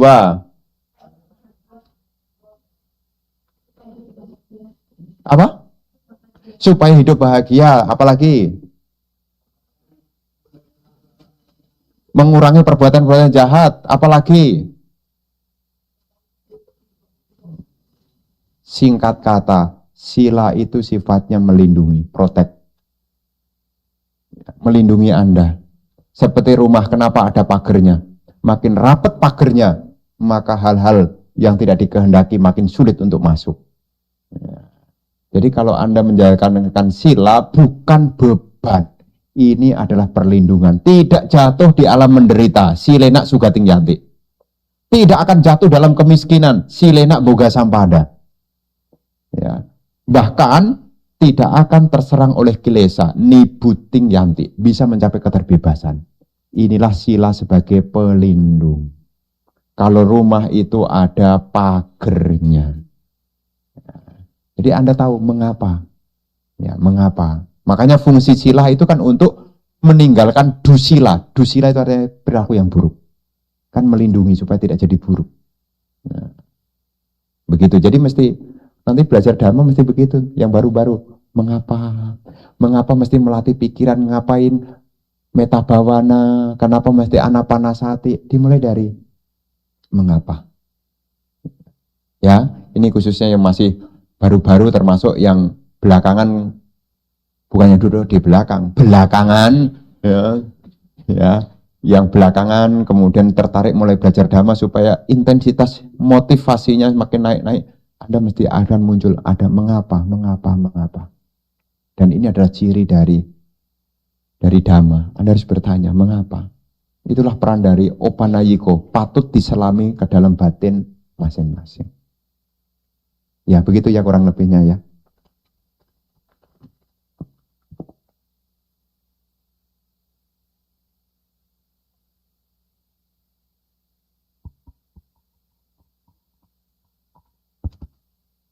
Selamat malam Bante. Namo Buddhaya. Mau izin nanya Bante, minta tolong dijelasin isi Titayatana Sutta Bante biar saya nggak salah ngerti. Apa? Titayatana Sutta tentang karma. Apa? Titayatana Sutta Yang apa? tentang karma Bante. Saya kok lupa ya. Yang menyangkut apa aja? Coba bahasa Indonesianya apa terjemahannya? Iya, kalau nggak salah gini Bante, yang 3 pandangannya ditolak itu segala sesuatu terjadi tanpa sebab, terus segala sesuatu. Oh iya. Iya. Pak. Iya. Makasih Bante, biar saya nggak salah ngerti ya. Sebetulnya tadi yang saya sampaikan baru 2. Ti itu 3. Satunya adalah pube kata hetu diti. Ya, pube kata hetu diti. Jadi ada 3. Sampai saya lupa sendiri. Yang pertama adalah pube kata hetu diti, yang kedua adalah isaramana hetu diti, dan yang ketiga adalah akeria hetu diti. Ya, hetu diti. Akeria hetu diti. Ya, jadi ada 3. Ini disebut sebagai pandangan keliru yang menghalangi seseorang memahami tentang karma. Yang pertama adalah pube kata hetu diti. Pube itu artinya lampau. Ya, pube itu yang kemarin. Ya, pube. Ya. Pube kata hetu diti. Jadi dia punya anggapan bahwasanya sepenuhnya kehidupan ini hanya ditentukan oleh masa lalu. Jadi mesti dipahami ya, bedanya dengan karma itu ada masa lalu, tetapi sekarang punya kesempatan untuk bisa mengubah. Kalau pube kata hetu diti itu sudah fix. Ya kamu tidak bisa pinter, memang dulunya kamu tidak pinter. Itu adalah pandangan tentang pube kata hetu diti. Jadi masa sekarang itu seolah-olah tidak punya kemampuan apa-apa, sudah ngikutin yang kemarin. Namanya pube kata hetu diti. Hetu itu sebab, diti itu pandangan. Ya, jadi punya pandangan masa lalu adalah sebab. Dalam hal ini adalah yang terbawa sekarang tetapi sekarang tidak bisa mengubahnya. Itu namanya pube kata hetu diti. Ini hati-hati dengan pengertian karma. Karma itu memang ada masa lalu, tetapi juga ada masa sekarang. Karena di masa sekarang itu ada namanya janaka kama. Ada karma penghasil. Ada upataka kama. Kama pendukung. Ada upapilaka kama. Kama yang sifatnya mengurangi. Ada upagataka kama. Karma yang sifatnya memotong. Kalau pube kata hetu diti itu sudah seperti garis hidup itu loh. Garis hidup sudah seperti ya kamu tidak bisa berubah lah, kamu memang dari dulunya sudah begini, sudah kelihatan kok. Itu bisa menjadi pube kata hetu diti. Tapi kalau orang yang punya pemahaman tentang karma itu memang masa lalu saya. Tetapi sekarang saya punya kesempatan untuk mengubahnya. Karma bisa diubah. Ya. Karma bisa dirubah. Kemudian di khotbah yang lain Sang Buddha juga menegaskan, kalau kejahatan itu tidak bisa ditinggalkan, maka beliau tidak akan mengajarkan dhamma. Dan kalau kejahatan itu ditinggalkan membawa penderitaan, maka beliau tidak akan mengajarkan dhamma. Tetapi ketika kejahatan itu ditinggalkan, justru mendatangkan kebahagiaan, maka beliau mengajarkan dhamma. Itu ada 2 poin. Poin yang pertama adalah kejahatan bisa ditinggalkan, meninggalkan kejahatan akan menimbulkan kebahagiaan. Kemudian yang kedua, Sang Buddha menegaskan juga, kalau kebajikan itu tidak bisa dilakukan, saya juga tidak mengajarkan dhamma. Tetapi kebajikan itu bisa dilakukan, maka saya mengajarkan dhamma. Kalau melakukan kebajikan itu membawa penderitaan, saya juga tidak ngajarin dhamma. Tetapi karena kebajikan itu membawa kebahagiaan, maka saya mengajarkan dhamma. Ini sebetulnya prinsipnya adalah setiap orang bisa mengubah. Yang tidak baik bisa menjadi baik. Yang sudah baik bisa mengembangkan kebaikan terus. Ya. Nah, ini berkaitan dengan yang pertama, tentang pube kata hetu didik. Kemudian isara mana hetu didik, ini adalah konsep tentang monoteisme, tentang yang di atas. Ya, kita pakai bahasa sehari-hari, tidak boleh nyebut identitas yang lain, kan yang di atas saja. Yang di atas saja. Nah, itu punya anggapan bahwasanya manusia sudah ada sang kreatornya. Isara mana ini adalah maha besar yang menjadi kreatornya. Nah, kreator inilah yang sudah kasih jatah.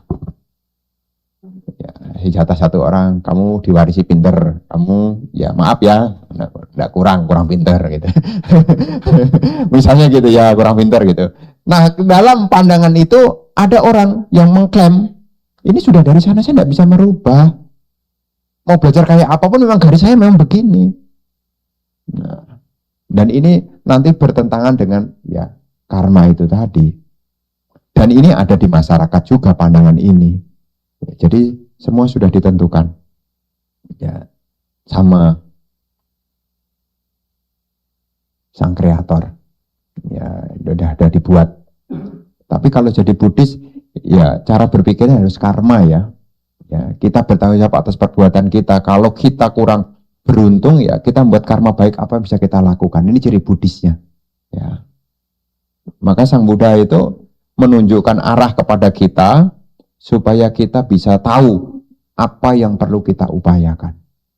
Dan lagi-lagi saya perlu garis bawahi, belajar dhamma bukan untuk menghakimi yang lain. Belajar dhamma bukan untuk mengkritisi yang lain. Tapi belajar dhamma ini adalah untuk diri. Jadi, takutnya bahan ini nanti Anda jadikan materi untuk nyerang pihak lain loh. Saya takut tuh ya.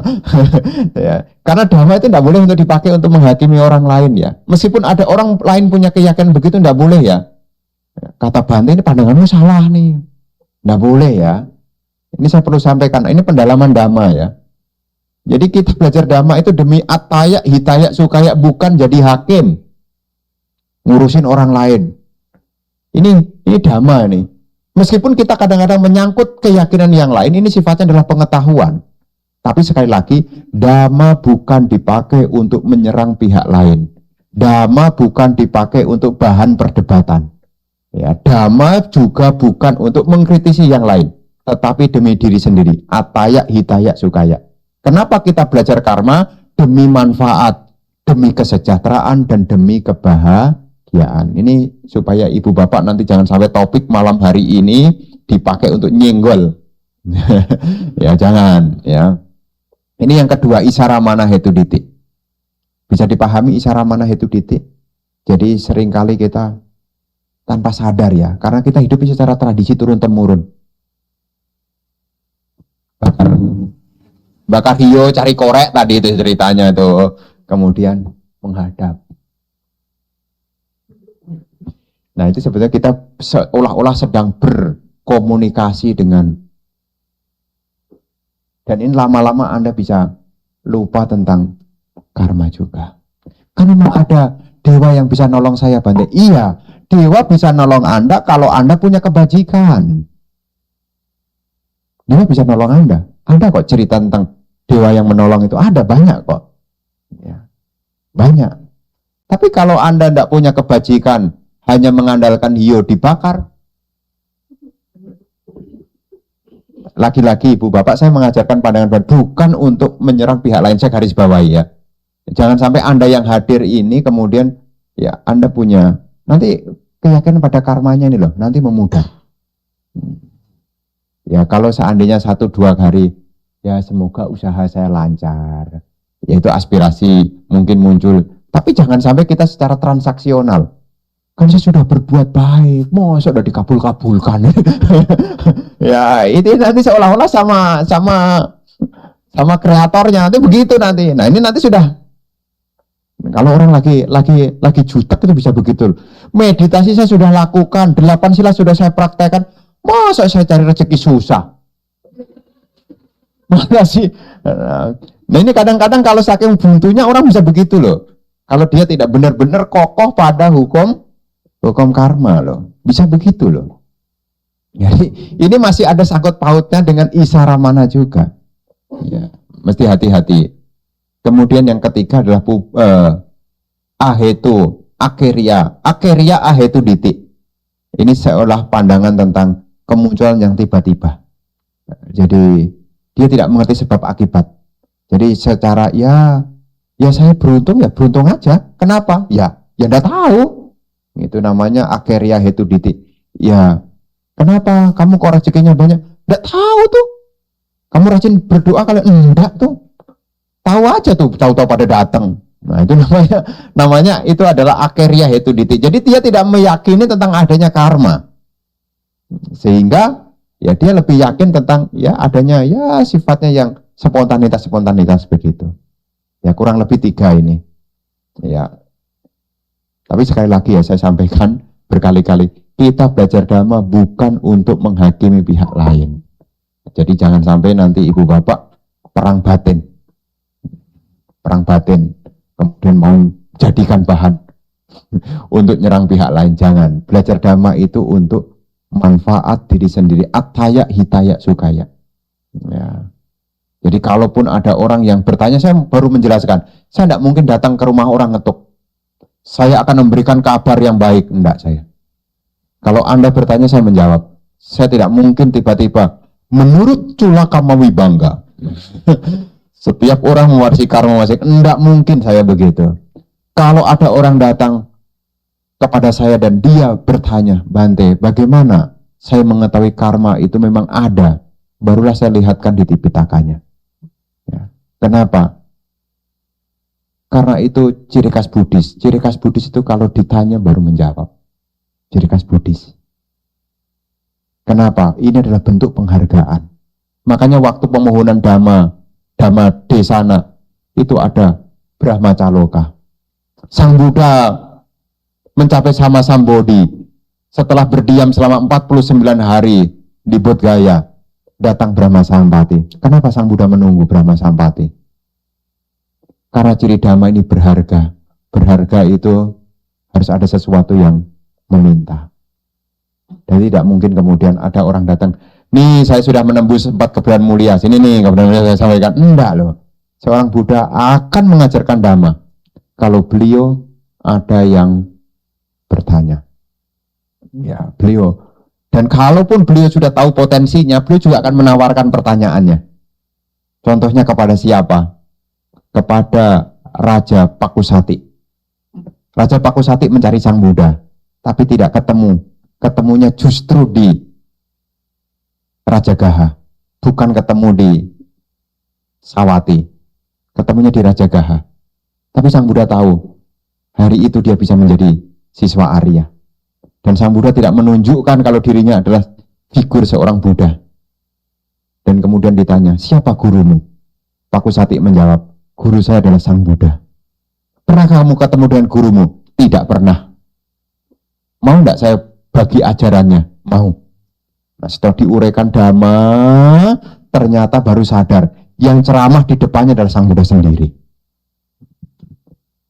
Dan itu bentuk dari Sang Buddha kalau tahu potensi beliau akan menawarkan. Ya seperti kisah gadis penenun. Dari mana kamu berasal? Ditanya oleh Sang Buddha. Dari mana kamu berasal? Saya tidak tahu. Mau kemana kamu pergi? Saya juga tidak tahu. Apakah kamu tahu? Saya tidak tahu. Apa kamu tahu?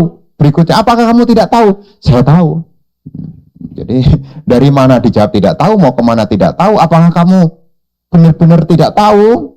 Nah dia bilang tahu. Apakah kamu tahu? Dia jawab saya tidak tahu. Nah itu untuk memancing. Karena saya sudah tahu, Sang Buddha tahu bahwasanya ini bisa menjadi pemasuk arus. Maka ditanya. Khusus-khusus yang begitu. Ya. Manggala Sutta, khotbah itu disampaikan karena ada yang bertanya dewa, sosok dewa datang. Karania Metasda dibabarkan, juga ada sesosok yang bertanya juga. Biku yang bermeditasi diganggu oleh makhluk yang tidak kelihatan. Menghadap Sang Buddha. Gimana caranya? Sang Buddha Maka waktu para biku setelah menerima objek meditasi, Sang Buddha tidak langsung membabarkan Karania Metasutta. Karena tidak ditanya. Makanya kalau saya itu kalau di ngisi ceramah kadang-kadang saya pusing. Mau ngomong pusing aja sulit tuh. Saking pusingnya. Pusing kenapa? Sebetulnya Anda ini mau bahas apa gitu loh. Takutnya ini saya bahas ini Anda enggak paham. Nah, kadang-kadang mau ceramah, mau bahas apa no? Nggak tahu, terserah Bante. Bantenya pusing juga. Ya. Makanya kadang-kadang saya ceramah itu pakai kira-kira. Kira-kira ini bermanfaat enggak? Ya paling itu pedomannya. Nah, ini untuk apa? Supaya kita semakin jelas. Kita belajar dhamma. Ya. Dan saya berusaha untuk mengambilkan apa yang ada di Tipitaka. Begitu. Ya, begitu ya tanggapan saya. Bante izin, tadi ada satu yang sudah angkat tangan ya, mungkin ini pertanyaan terakhir karena besok kita masih akan ada SPD lagi bersama Bante Atadiro. Ya, silakan.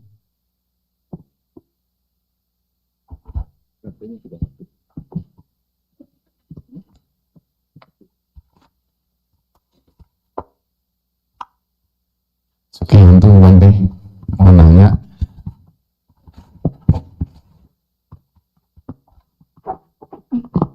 saya sering mendengar ceramah Bante di YouTube, Bante, entah Bante Atadiro atau siapa, saya agak lupa ya Bante, tentang kisah seorang biku yang ditanya,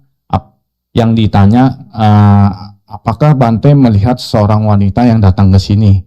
Tapi biku tersebut menjawab, semenjak saya berdiri di sini, saya tidak melihat wanita tersebut, Bante.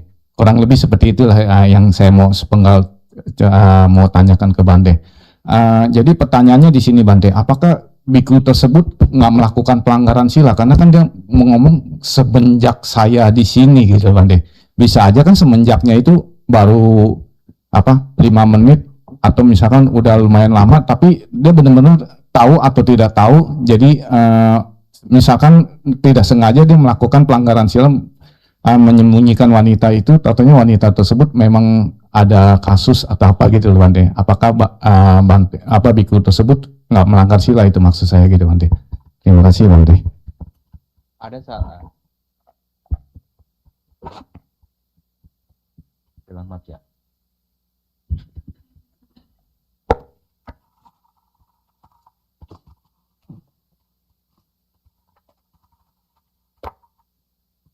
Nah, ada salah satu cerita seorang biku yang sedang berlatih di dalam objek kaya gata sati. Kaya gata sati itu artinya, sati itu artinya ingatan atau perenungan. Kaya itu artinya tubuh. Salah satu dari kaya gata sati ini, salah satunya adalah dari 32 bagian tubuh itu, salah satunya adalah tulang, ati. Ya, ati. Jadi objek meditasi yang dilatih biku ini adalah ati, tulang. Setiap kali dia meditasi, objek yang menjadi pencerapannya adalah tulang. Jadi lihat apapun, fenomena apapun, ya latihannya awalnya ini kan samatha ya. Samatha itu konsep. Jadi ketika meditasi dia mengingat ati, artinya tulang. Bertahun-tahun dia latihan begitu. Suatu ketika, ini cerita ada di buku juga, suatu ketika ada suami istri yang ribut. Suami istri ribut. Istrinya kabur. Kemudian bantainya itu berpapasan dengan wanita itu. Terus bantainya ketemu juga dengan suaminya. Suaminya bertanya, "Bante, apakah lihat istri saya yang lewat?" Saya tidak lihat. Hanya saya melihat tulang aja. Jadi kalau ibu bapak, ini ngerinya kalau bertahun-tahun ibu bapak, misalnya nih, objeknya adalah tulang. Jadi lihat orang begini langsung kayak fotonya bukan foto, ini kan foto HP. Foto HP ini kan langsung cat, ada wajahnya, warnanya. Ini fotonya ada foto ronsen. Jadi fotonya foto ronsen. Jadi foto ronsen itu antara laki-laki dan wanita ya sama aja. Semua adalah tulang. Sehingga ketika ditanya, saking kuatnya pencerapan, ya kekuatan dari pencerapan itu, jadi dia tidak menandai mana rambut, mana bulu, alis, ya, mana telinga, dia tidak menandai. Langsung seketika dia tangkap, kan foto ronsen. Langsung ya dapatnya ya putih tulang itu. Kenapa? Karena kaya gata sati itu adalah objek meditasi yang dipakai oleh biku khususnya untuk mengalahkan yaitu kemelekatan pada ragawi, kamaraga. Kamaraga itu istilah lain bahasa Indonesia adalah nafsu ragawi. Ya kalau bahasa populernya supaya tidak ada kemelekatan pada tubuh sendiri maupun tubuhnya orang lain. Ya, jadi punya keberanian untuk tidak melekat pada tubuh. Nah, objeknya sebutannya adalah kaya gata sati. Nah, dari kaya gata sati ini salah satunya adalah tulang. Ati. Jadi kalau lihat orang, ya semua sama. Mau laki-laki, mau perempuan, ya sama. Jadi kalau ditanya, Bante tadi lihat istri saya, nggak lihat. Yang dilihat hanyalah tulang. Jadi yang namanya objek meditasi ini, nanti kalau ditekunin, Anda kalau latihan ya, kayak gata sati ya, khususnya tulang ya, nanti lihat gedung itu yang kelihatan bukan aksesorisnya langsung itu, kerangkanya itu. Anda tidak tertarik lihat rumah, itu sama cuma kotak. Bata-batanya ya tinggal tulang-tulang aja. Istilah katanya, yang kelihatan cuma kalau dia pakai kerangka besi ya cuma habinnya aja itu. Ya, lihat rumah habin aja. Jadi tidak ada genteng, tidak ada apa, langsung ketangkap begitu. Lihat pohon ya tidak ada daun, langsung batang sama ranting. Lihat rumah hanya kerangkanya aja, sama juga lihat manusia juga kerangkanya saja. Kenapa? Itu dipakai untuk menekan khususnya adalah kemelekatan pada tubuh. Ini khusus bari biku. Ya, biasanya diajarkan kepada para biku. Khususnya adalah ya ati tulang. Sehingga ketika melihat apapun semuanya sama. Mau laki-laki, wanita, mau tua, mau muda sama. Yang dilihat adalah tulang. Tidak kelihatan pirang, tidak kelihatan lurus. Ya, yang kelihatan adalah tulang. Sehingga apa? Tidak ada kemelekatan pada diri sendiri, termasuk juga kemelekatan pada pihak lain. Nah, ini kisahnya ada itu. Yang saya tangkap ada kisah itu. Ya, jadi memang beliau menjawab kenapa dijawab tulang, tidak dijawab istri, karena latihannya begitu. Ya, latihannya begitu. Itu yang saya tahu. Kemudian ada juga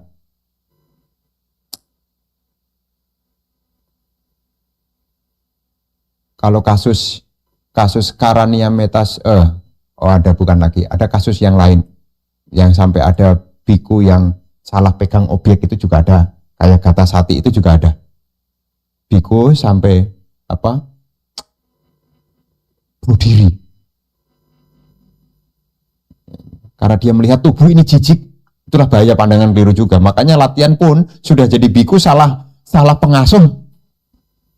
Ya, salah itu ada kasus tuh. Makanya ada aturan seorang biku tidak boleh menyetujui adanya kematian.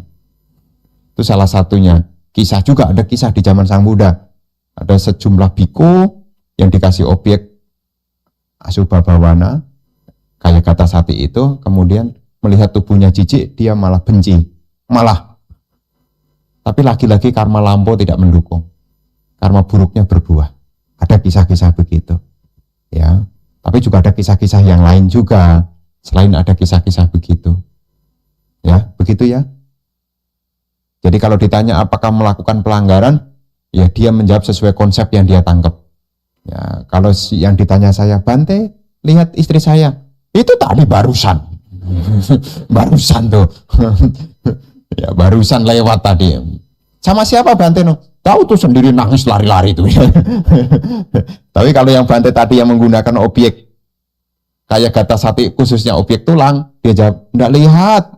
Terus lihat apa Bante? Hanya tulang. Dan dia menyampaikan itu bukan karena kebohongan, bukan. Untuk kasus ini ya, untuk kasus ini. Ya.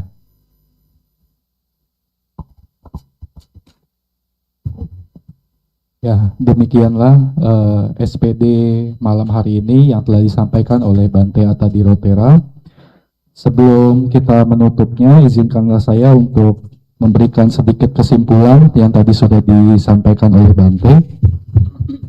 Untuk memahami inti ajaran Sang Buddha, hendaknya kita memahami hal yang paling mendasar, yaitu hukum karma dan punarbawa. Ini adalah upaya untuk kita melatih pandangan benar sesuai dengan yang dijabarkan pada Majjhima Nikaya 117 Mahacatarika Sutta tentang macam-macam samaditi atau pandangan benar dan micca diti atau pandangan keliru, sehingga kita bisa lebih siap untuk melanjutkan pelajaran Dhamma yang lebih mendalam dimulai dari Anupubikata ini atau ajaran awal yang bertahap.